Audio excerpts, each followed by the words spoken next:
Hello friend, welcome back to our channel. आज की video में हम जानने वाले हैं कुछ इम्पोर्टेंट बुक्स एंड ऑथर जो कि इंटरनेशनल रिलेशन से आपकी संबंधित है, यानी महत्वपूर्ण किताबें और उनके लेखक किनके द्वारा वो बुक्स लिखी गई। तो सबसे पहली बुक्स की अगर बात करें तो उसका नाम है द ग्रेट इल्यूजन, एक महान भ्रम।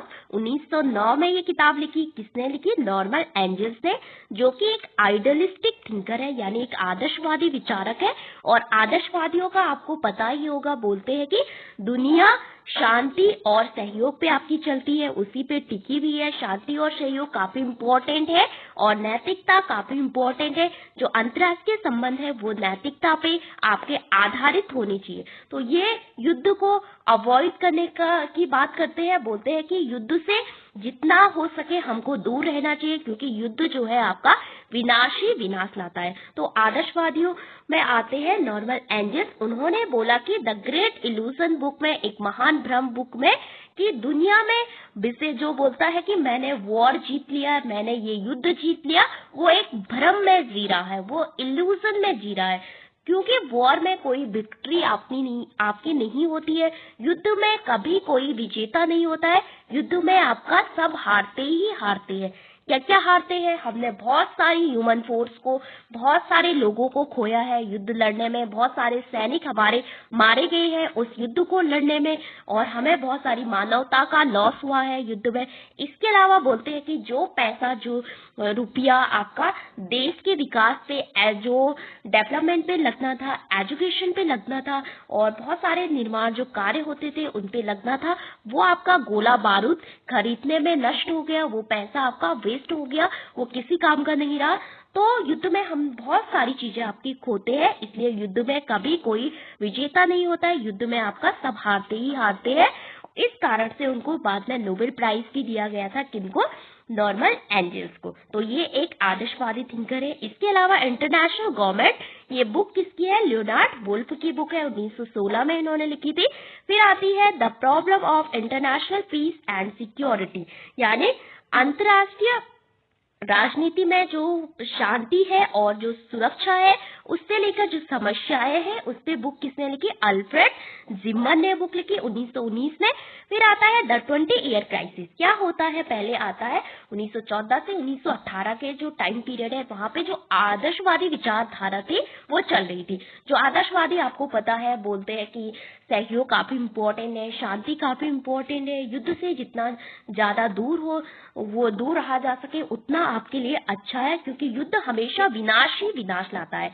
तो क्या होता है? प्रथम विश्व युद्ध समाप्त होता है। आदर्शवादी बोलते हैं कि हमने अब एक संस्था बना दी, एक इंस्टीट्यूशन बना दिया, जिसका नाम है आपका क्या? लीग ऑफ नेशन, जो कि वुडरो विल्सन के जो 14 पॉइंट थे उस पे बना था। तो क्या होता है? आपका 20 साल के बाद आपका दूसरा विश्व युद्ध स्टार्ट हो जाता है। लीग ऑफ नेशन फेल हो जाता है। दुनिया में जो देश होते हैं उनको रोकने में, जैसे जर्मनी हो गया, जापान हो गया, इटली हो गए। तो आपने सुना होगा वर्साय की जो संधि थी, जहाँ पे जर्मनी पे बहुत सारे गिल्ट क्लॉज, मतलब बहुत सारी चीजों के तहत जर्मनी को आपका दोषी माना गया था, प्रथम विश्व युद्ध का जिम्मेदार ठहराया गया था। बोला कि सारे जो युद्ध शुरू हुए वो जर्मनी के कारण हुए, और जितना भी पैसा हमारा खर्च हुआ है उन सबको जर्मनी भरेगा, उन सबको आपका जर्मनी लौटाएगा, और जर्मनी को आपका बांटा गया था बहुत सारे फेज में। तो यहीं से आपकी कहीं ना कहीं सेकेंड जो वर्ल्ड वॉर है उसकी नींव पड़ गई थी, वर्साई की जो ट्रीटी थी। उसके बाद लीग ऑफ नेशन बना। तो league of nation, Germany Hitler को रोकने में आपका असमर्थ हो जाता है। हिटलर का जो राष्ट्रवाद है वो आपका वर्साई की ट्रीटी से आहत हो चुका होता है। तो लीग ऑफ नेशन जब फेल हो जाता है तो 20 साल के बाद आपका सेकेंड वर्ल्ड वॉर शुरू हो जाता है। आते हैं कौन? जो ईएसकार, वो द 20 ईयर क्राइसिस में बोलते हैं कि आपने हमसे झूठ बोला है, आप बहुत यूटोपियन हो, आप कल्पनावादी हो, आप तो कह रहे थे दुनिया में आपके अच्छे दिन आएंगे, कोई युद्ध नहीं होगा, कहाँ गए आपके अच्छे दिन? तो यहाँ पे जो आदर्शवादी है उनको क्रिटिसाइज करते हैं कौन? ईएचकार। तो ये आपका यथार्थवाद यहीं से प्रारंभ होता है। द 20 ईयर क्राइसिस नामक बुक से, तो इंटर वॉर का जो पीरियड चल रहा था वहां से। फिर आता है पॉलिटिक्स अमंग नेशन, 1948 में ये बुक लिखी थी हांस जे मॉर्गेनथाउ। मॉर्गेनथाउ एक आइडियलिस्टिक थिंकर है अंतर्राष्ट्रीय राजनीति में, जैसे आपने पढ़ा होगा पॉलिटिकल थॉट में हॉब्स मैकियावली, वैसे ही इनके विचार है। ये बोलते हैं कि ह्यूमन जो है आपका युद्ध को पसंद करता है, अंतर्राष्ट्रीय राजनीति जो है मानव स्वभाव पे चलती है, राष्ट्रीय हित आपके नेशनल इंटरेस्ट काफी इंपॉर्टेंट है, पावर इंपॉर्टेंट रोल प्ले करती है इंटरनेशनल रिलेशन में। यहाँ पे ये 6 प्रिंसिपल देते हैं, जहाँ पे बोलते हैं कि जो इंटरनेशनल पॉलिटिक्स है, अंतर्राष्ट्रीय राजनीति है, वो मानव स्वभाव के इर्द गिर्द घूमती है, और मानव जो है एक स्वार्थी है, एक लालची है, और मानव ने ही आपका राज्य बनाया है। जब ह्यूमन मनुष्य आपस में, भाई भाई आपस में भूमि के टुकड़े के लिए आपका लड़ते हैं, संपत्ति के लिए लड़ते हैं, तो राज्य भी आपका क्या करेंगे, आपस में लड़ेंगे, भूमि के लिए लड़ेंगे, बाउंड्री के लिए लड़ेंगे। इसलिए जो राज्य है वो आपका एक क्या है, मतलब इंटरनेशनल लेवल पे काफी इंपॉर्टेंट रोल प्ले करता है आपका, और मानव ने ही राज्य बनाया है, इसलिए राज्य भी आपका स्वार्थी है। इस तरह से यथार्थवादी विचारधारा पूरी दुनिया को यथार्थ में, यानी जो रियल है उसी रूप में देखने की कोशिश करती है। इसके अलावा बुक आती है man, the state and war. ये लिखी थी 1959 में, किसने, केनेथ वॉल्ट ने। तो केनेथ वॉल्ट जो कि एक नव यथार्थवादी विचारक है, जहाँ पे ये नव यथार्थवादी, वहां पे उन्होंने बोला है कि defensive realism and offensive realism. तो जो डिफेंसिव रियलिज्म, जहाँ पे हमें किसी को डराने के लिए डिटरेंस, आपने सुना होगा किसी को डराने के लिए अपने पास हथियार रखना, ये इसको बोलते हैं क्या, डिफेंसिव। दूसरा आता है ऑफेंसिव, जहाँ पे आपने सुना होगा मर्शाइमर का नाम, ये भी काफी इंपॉर्टेंट है, एक थिंकर है जो बोलते हैं, जो ऑफेंसिव एंड डिफेंसिव रियलिज्म की बात करते हैं वहां पे।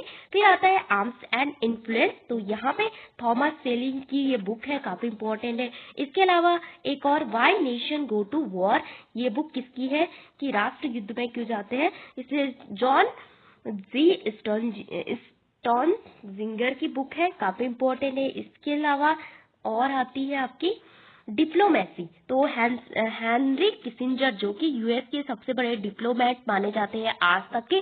आपने देखा होगा जब 1971 में बांग्लादेश वॉर हो रहा था, तो बांग्लादेश के युद्ध के लिए, जहाँ पे भारत और पाकिस्तान के बीच युद्ध होता है बांग्लादेश को लेके, तो वहां पे जो हेनरी किसिंजर थे काफी कमेंट करते हैं इंडिया की जो पॉलिसी है उस पर। तो आज तक के यूएस के सबसे अच्छे डिप्लोमेट इनको माना जाता है, पावरफुल डिप्लोमेट कूटनीतिज्ञ हेनरी किसिंजर को। तो डिप्लोमेसी नाम से इनकी एक बुक है।